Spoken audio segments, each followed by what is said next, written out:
Assalamualaikum warahmatullahi wabarakatuh. Halo kalian semua, selamat datang di podcast Danti.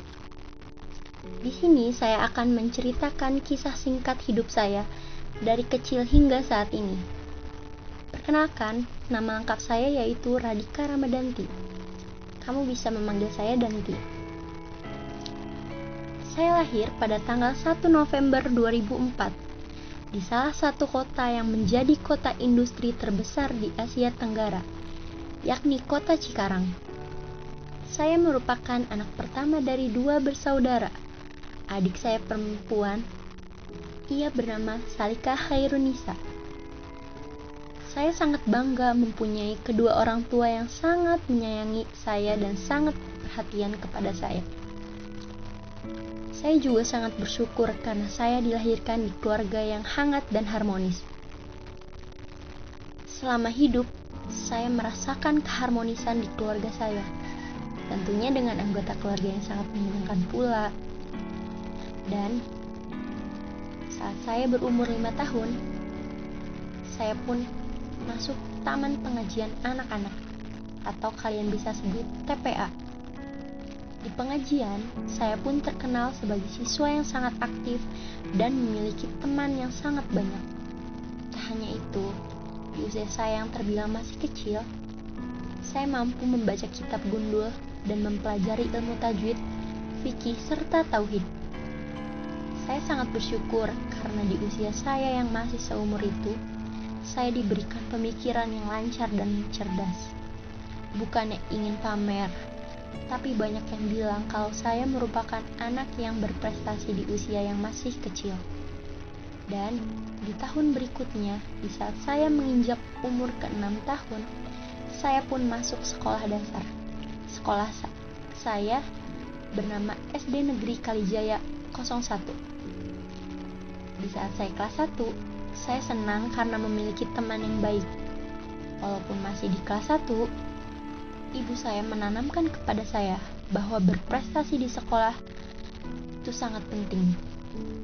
Maka dari itu, ibu saya tidak segan-segan mengajarkan beberapa macam pelajaran yang dipelajari di kelas 1. Mulai dari matematika, ibu saya sangat semangat mengajarkan saya matematika dengan memberikan saya pertanyaan atau soal matematika seperti penjumlahan, pengurangan, bahkan perkalian pun sudah diajarkan oleh ibu saya. Seharusnya di saat-saat saya kelas 1, itu merupakan masa-masanya untuk bermain. Tetapi tidak untuk saya. Saat itu saya berkecil hati. Ya, karena melihat teman-teman saya yang sangat asyik bermain. Sedangkan saya harus dipusingkan oleh tugas-tugas dan pelajaran yang belum saatnya saya pelajari. Tetapi, alhamdulillah, pengajaran yang selalu diberikan oleh ibu saya berdampak sangat baik sekali. Karena semasa saya di sekolah dasar, dari kelas 1 sampai kelas 6, saya selalu menduduki peringkat pertama. Dan di saat itulah saya baru mengerti bahwa perjuangan yang saya lakukan dahulu dan sekarang membuahkan hasil yang sangat-sangat memuaskan. Dan di saat itulah saya mempunyai semangat dalam belajar, terutama dalam pelajaran matematika. 6 tahun belajar di sekolah dasar sudah saya lalui, dan saatnya di umur 12 tahun, saya pun memasuki sekolah menengah pertama, atau biasa yang disebut SMP. Saat saya menduduki bangku di kelas 7, ini merupakan masa-masa yang sangat tidak menyenangkan bagi saya. Karena pada saat awal-awal masuk SMP, saya hanya mempunyai beberapa teman dan sulit beradaptasi dengan teman-teman baru di kelas. Entah apa alasannya, tetapi yang jelas saya belum menemukan teman-teman yang sepemikiran dengan saya. Di saat-saat saya mengalami kesulitan beradaptasi dengan teman di kelas, di saat itu juga saya menghabiskan waktu untuk membaca buku di kelas. Dan di saat itu juga saya tidak pernah membeli makanan ke kantin. Ya, itu memang sudah menjadi hal-hal yang telah terbiasa di saat saya menduduki bangku di kelas 7. Oke, waktu pun sudah berjalan selama kurang lebih dari 5 bulan. Dan tepat di bulan kelima, saat saya kelas 7, Akhirnya saya pun mempunyai teman yang sepemikiran dengan saya. Dan saya pun senang sekali karena sudah berteman dan berkenalan dengannya. Keisha Fauzia. Ya, itulah nama teman baru yang sudah sangat dekat dengan saya. Berkat dialah saya menjadi pribadi yang tidak kesulitan untuk beradaptasi lagi. Dan di saat saya berteman dengan dia, saya menjadi orang yang lebih akrab dan lebih aktif dari sebelum-sebelumnya. Waktu sudah berjalan selama 6 bulan. Saya menjadi murid di kelas 7. Disinilah saya memulai perjuangan yang akan saya lakukan. Selama di kelas, saya menjadi siswi yang cenderung lebih aktif dan suka bertanya kepada guru yang sedang mengajar. Saya tidak sungkan-sungkan untuk menanyakan hal terkait pelajaran tersebut. Di saat seperti ini, saya lebih senang jika diri saya menjadi pribadi yang seperti ini. Di masa SMP, saya menjadi lebih semangat dalam belajar. Awalnya di SMP, saya mulai sedikit menyukai mata pelajaran IPA. Ya, kalian tahu apa itu mata pelajaran IPA. IPA merupakan singkatan dari Ilmu Pengetahuan Alam. Baik, menurut saya belajar IPA itu sangat mengasyikkan dan sangat seru. Maka dari itu, saya pun menyukai pelajaran IPA. Dan beberapa waktu kemudian, jadwal pembagian rapot pun sudah tiba, dan pengumuman juara kelas pun dimulai. Tidak disangka-sangka bahwa sayalah yang mendapatkan juara kelas tersebut, karena menurut saya, perjuangan usaha belajar saya belum begitu maksimal. Maka dari itu, saya menjadi tidak percaya diri akan kejuaraan yang sudah saya raih di kelas 7. Dan di tahun ajaran berikutnya, saya sudah menduduki bangku kelas 8. Di kelas ini, saya sudah berniat untuk belajar sungguh-sungguh lagi dari kelas 7 sebelumnya. Karena saya ingin usaha di kelas 7 yang sepenuhnya belum terlaksana akan segera saya laksanakan di kelas 8 ini. Waktu pun berjalan begitu cepat. Ujian kenaikan kelas pun akan dimulai.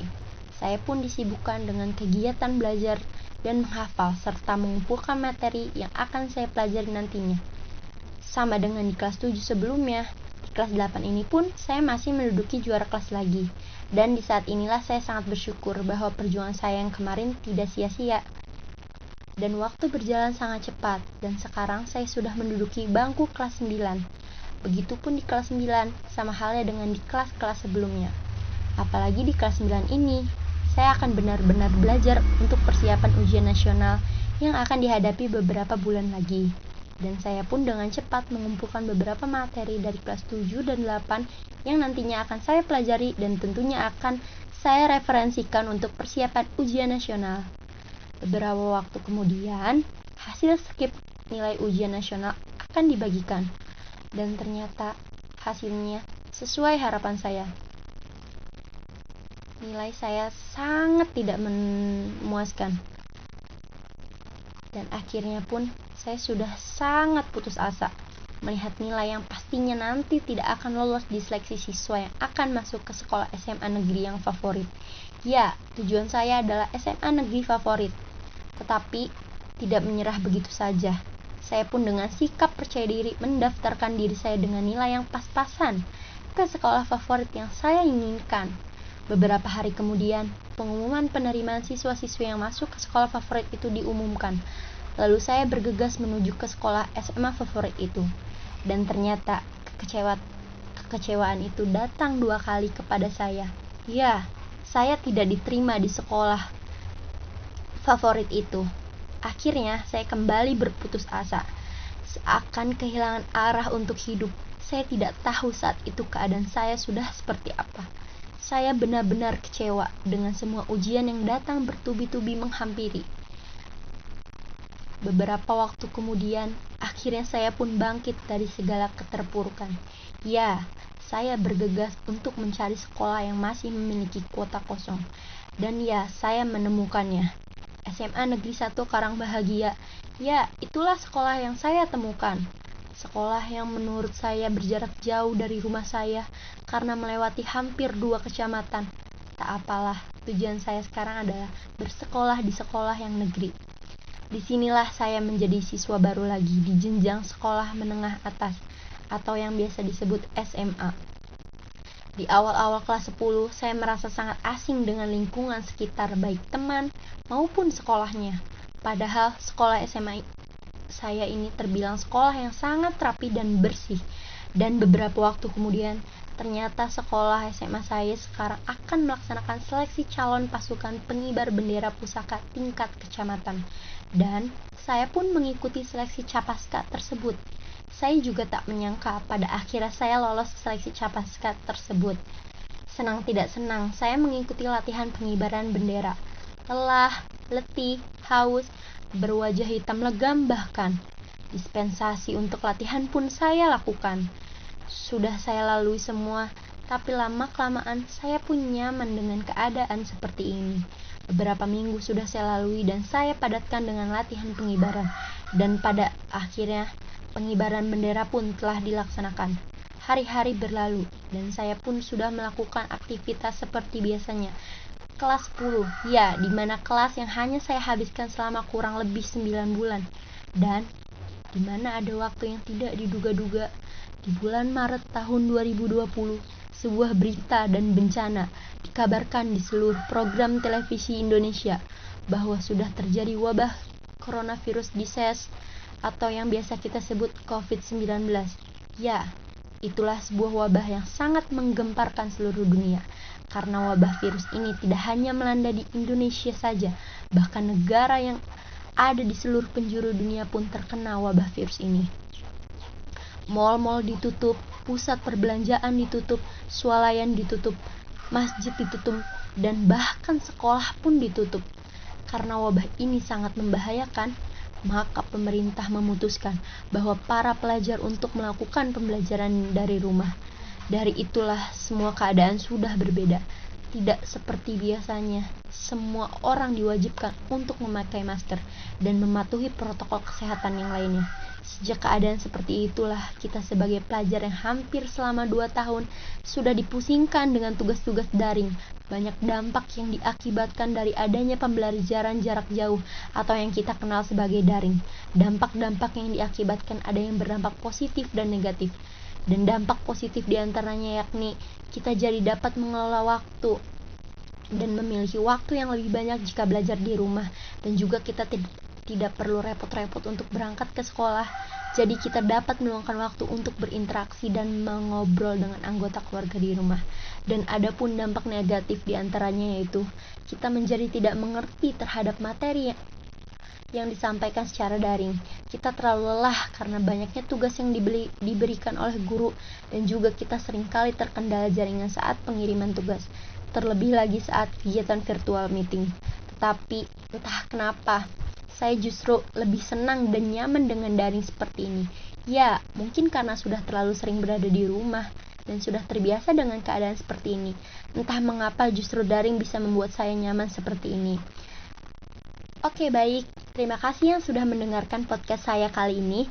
Sekian dari saya. Menurut saya inilah hasil sejarah dan kenangan yang tidak akan pernah saya lupakan di dalam hidup saya, terutama dalam pembelajaran daring yang sudah berjalan hampir 2 tahun ini. Sekian, terima kasih. Mohon maaf apabila ada kesalahan dalam pengucapan kata-kata. Sampai jumpa kembali di podcast Janji selanjutnya. Terima kasih. Wassalamualaikum warahmatullahi wabarakatuh.